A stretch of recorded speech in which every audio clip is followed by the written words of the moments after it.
Hello friends, welcome to my YouTube channel Seth study point by Girish Chandra Seth. आज का topic है ईश्वर और 33 करोड़ देवता या 33 कोटि देवता। आइए इस संबंध में कुछ चर्चा की जाए। हिंदू वेदों में स्पष्टता कहीं भी भगवान शब्द का उल्लेख नहीं है। भगवान शब्द बाद के वैदिक साहित्य, उपनिषदों और पुराणों में अधिक प्रचलित हुआ, जहां इसे व्यापक रूप से ईश्वर के रूप में स्वीकारा गया। वेदों में ईश्वर की सर्वोच्च सत्ता और उसकी महिमा का वर्णन कई अन्य नामों और विशेषज्ञों के माध्यम से किया गया है, जैसे ईश्वर, परमात्मा, ब्रह्मा, रुद्र, विष्णु, अग्नि, इंद्र। शास्त्रों की अगर बात की जाए, वेदों और शास्त्रों की, तो ऋग्वेद का एक श्लोक है, एकम स्वैदुपा बहुधा वदंती अग्निम यमम मातृजान्महु। तो इसका अर्थ है कि सत्य एक ही है, जिसे ज्ञानी लोग विभिन्न नामों से पुकारते हैं। उसे अग्नि, यम, मातृत्वा आदि कहा गया है। अथर्ववेद में अगर बात की जाए तो अथर्ववेद का भी एक श्लोक है, यो विश्वेभिगर एकश्चरति विरजाननम।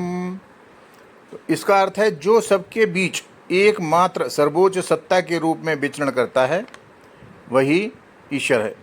इसी प्रकार से उपनिषदों में भगवान शब्द की जगह ब्रह्म, आत्मा, मोक्ष के विषय में विस्तार से चर्चा होती है, जो भगवान की सर्वोच्चता को दर्शाते हैं। इसी प्रकार महाभारत में, विशेष रूप से भगवत गीता में, भगवान श्री कृष्ण अर्जुन को दिया उपदेश प्रमुख है, जिसमें भगवान की महिमा का वर्णन है। इसमें भगवान श्री कृष्ण ने स्वयं को भगवान कहा है। अहम सर्वस्य प्रभवो मता सर्वे प्रवर्ते इति मत्वा भजन्ते मां बुधा याव समन्विता। वाल्मीकि रामायण में भगवान श्री राम को भगवान कहा गया है। इसी प्रकार मनुस्मृति और याज्ञवल्क्य स्मृति आदि में भी भगवान का उल्लेख और उनकी पूजा पद्धतियों का वर्णन है। इसी प्रकार अगम और तेज शास्त्र में, तंत्र शास्त्र में भी शिव और शक्ति की पूजा विधियों में भगवान शब्द का वर्णन है। अद्वैत वेदांत में शंकराचार्य ने भगवान को निर्गुण कहा है, जो निराकार, अनंत, अपार हैं। विष्णु पुराण में भगवान की परिभाषा का वर्णन करते हुए एक श्लोक है, का अर्थ इस प्रकार है, ऐश्वर्य मतलब संपूर्ण वैभव और प्रभुता संपन्न, धर्म संपूर्ण धार्मिकता और पुण्य संपन्न, यश महान यश और ख्याति प्राप्त, श्री संपूर्ण सौंदर्य और संपन्नता, ज्ञान संपूर्ण ज्ञान और समझ, वैराग्य संपूर्ण वैराग्य और त्याग। ये 6 गुण मिलकर भगवान की परिभाषा को पूर्ण करते हैं और भगवान की संपन्नता को दर्शाते हैं। अर्थात जो इन उचित गुणों से युक्त है वही भगवान है और वो एक ही है। इसलिए अगर कोई किसी मानव, योगी, कथावाचक या देवता को भगवान कहे तो ये उचित नहीं होगा। ये स्वयं ईश्वर विष्णु पुराण के 5वें अध्याय में ऋषि पाराशर जी के द्वारा कहे गए हैं। देवता भगवान की परिभाषा में नहीं आते। कोई उन्हें भगवान कह सकता है, किंतु वे परिभाषित नहीं हैं। ऐश्वर्य संग्रास्य धर्मस्य यथा शरीरस्य ज्ञान वैराग्य युश्चेव सषणाम भग इति ऋणा। विष्णु पुराण में कहा गया। ये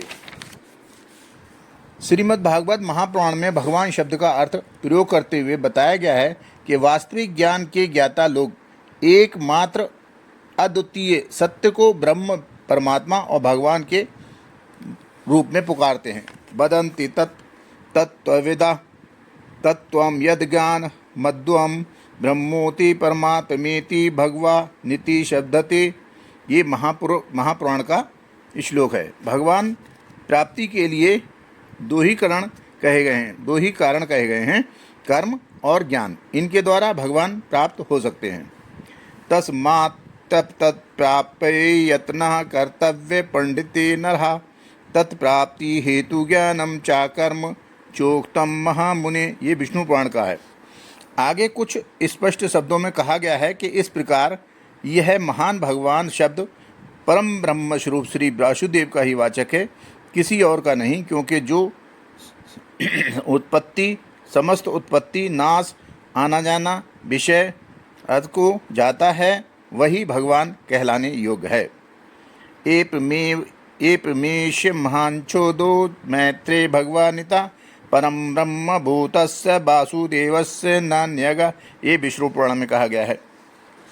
तो इस प्रकार कुछ लोग कहते हैं अगर भगवान हमें बनाता है तो भगवान को बनाने वाला कौन है? तो कुरान कहता है कि अल्लाह एक है और उसी ने सभी को बनाया है।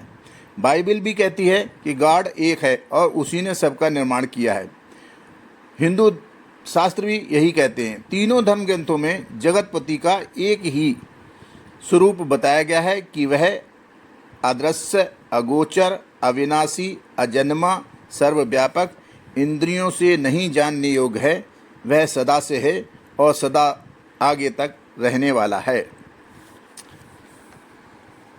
ईश्वर को अनादि अजन्मा होता है, क्योंकि उसका कभी जन्म नहीं होता और ना ही निर्माण होता है। वो अनादिकाल से है, अंत तक रहता है। निर्माण उसका होता है जो परमाणुओं या भौतिक तत्वों से बना हो। भौतिक तत्वों से बना होने से ही ईश्वर को निराकार भी कहा जाता है। सीधी सी बात यह है कि सर्वशक्तिमान आत्मा या कुछ ऐसा जिसे हम भगवान मानते हैं, ऐसा अलौकिक दिव्य पुरुष या शक्ति कहाँ से आई, किसने बनाया, ये समझना मुश्किल है, नामुमकिन है। हवा, पानी, आग, मिट्टी, पर्वत, पेड़, इंसान, जानवर कैसे बने, ये सब हमारी सोच पर निर्भर है। मानो तो भगवान, नहीं मानो तो पत्थर। जैसे डॉक्टरी करने के लिए डॉक्टर बनना जरूरी है और इसके लिए डॉक्टरी से संबंधित विषय पढ़ना जरूरी है, इसी प्रकार कुछ बातों को समझने के लिए आध्यात्मिक सोच भी जरूरी है और इसके लिए अध्यात्म को समझना अति आवश्यक है। नहीं तो तर्क के आधार पर भगवान और उसके दर्शन को समझना असंभव है। प्रभु की शक्ति हमसे है और हमारी शक्ति प्रभु से है। महापुरुषों का कहना है अपना सुधार ही संसार की सबसे बड़ी चीज है। हमारा शरीर भी एक ब्रह्मांड है। हम जिस ब्रह्मांड में हैं वो भगवान का शरीर है। वो हमारे अंदर भी है और बाहर भी है, लेकिन बाहर का रास्ता बहुत दुर्गम है और अंदर का रास्ता बहुत सरल है। अब कुछ लोग ये कहते हैं कि भगवान का दूसरा नाम क्या है। वेदों में ईश्वर भी सर्वोच्च सत्ता और उसकी महिमा का वर्णन कई अन्य नामों और विशेषणों के माध्यम से किया गया है, जैसे ईश्वर, परमात्मा, ब्रह्मा, रुद्र, विष्णु, अग्नि, इंद्र आदि। कुछ लोग कहते हैं भगवान का सही नाम क्या है। ईश्वर, परमेश्वर, अल्लाह संसार की सर्वोच्च सत्ता है। भगवान शब्द संस्कृत के भगवत शब्द से बना है, जिसने पांचों इंद्रियों पर विजय प्राप्त कर ली हो तथा जिसकी पंच तत्वों पर पकड़ हो, उसे भगवान कहते हैं। भगवान शब्द का स्त्रीलिंग भगवती है। कुछ लोग कहते हैं भगवान का पूरा अर्थ क्या है। तो हिंदू धर्म में भगवान शब्द सर्वोच्च सत्ता या पूर्ण सत्य को इंगित करता है, जिसे एक व्यक्तिगत ईश्वर के रूप में माना जाता है। हिंदू धर्म में ऐसी कई चीज़ें हैं जिन पर आज भी गहन शोध चल रहा है। साथ ही कई अनसुलझे विषयों में एक ऐसा विषय ये भी है जिस पर आज तक भ्रामकता पहनी हुई है, और इसके दो मत हैं। कुछ लोग कहते हैं हिंदू धर्म में 33 करोड़ देवता हैं और कुछ लोग कहते हैं 33 कोटि देवता हैं। कई धर्म और धार्मिक विशेषज्ञ अपने अपने विचार प्रकट कर चुके हैं, किंतु आज भी ये प्रश्न ही है।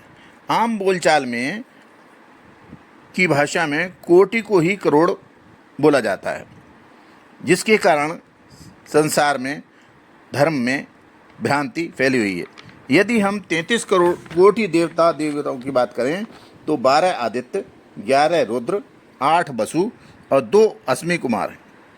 कई जगहों पर इंद्र और प्रजापति के स्थान पर 2 अश्विनी कुमारों को 33 कोटि में शामिल किया गया है।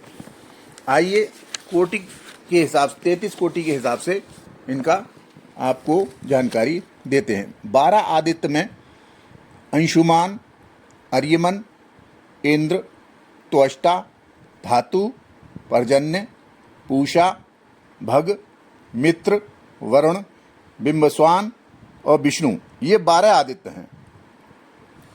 11 रुद्र हैं, मनु, मन्यु, शिव, महत, ऋतुध्वज, महीनस, उम्रतेरस, काल, वामदेव, धृत, ध्वज और भव। इस प्रकार 11 रुद्र हुए। 8 वसु हैं, धर, ध्रुव, सोम, अप, अनल, अनिल, प्रत्यूष और प्रभाष। अश्विनी कुमार हैं 2, नासत्त और दृश्य। तो इस प्रकार इंद्र और प्रजापति के स्थान पर 2 अश्विनी कुमारों को शामिल किया गया है, किंतु 33 कोटि देवता के अंतर्गत जो जानकारी आपको उपलब्ध कराई गई है, इसी से आप लाभ उठाइए। और यदि आपको वीडियो अच्छा लगा हो तो उसको लाइक करिए, कमेंट करिए और चैनल को सब्सक्राइब कीजिए। Thank you. जय हिंद, जय भारत, जय सनातन।